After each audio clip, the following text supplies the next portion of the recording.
કચ્છમાં એબીપી અસ્મિતાના હું તો બોલીશ કાર્યક્રમના અહેવાલની જોરદાર અસર। મિર્જાપર કુમાર છાત્રાલયની ગુણવત્તાને લઈને પ્રસારિત થયેલા અહેવાલની અસર। ખુદ શિક્ષણ મંત્રી પ્રદ્યુમન વાજા પહોંચ્યા સ્કૂલની મુલાકાતે।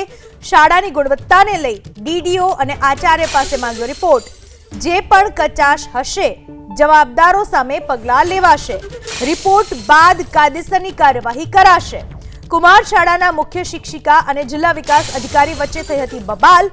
બિલ્ડિંગમાં કામની ગુણવત્તા નબળી હોવાના કારણે મુખ્ય શિક્ષિકા કમ્પ્લીશન સર્ટી પર નહોતા કરતા સહી।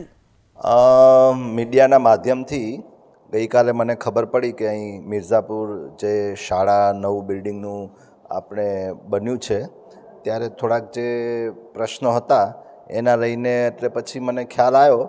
એટલે હું આજે કચ્છની મારી મુલાકાત દરમિયાન મેં સવારે શાળાની પણ મુલાકાત લીધી અને નિરીક્ષણ કર્યું। શાળાના જે આચાર્યશ્રી છે એમને પણ બોલાયા, મારી સાથે વિભાગના અધિકારીઓ પણ હતા।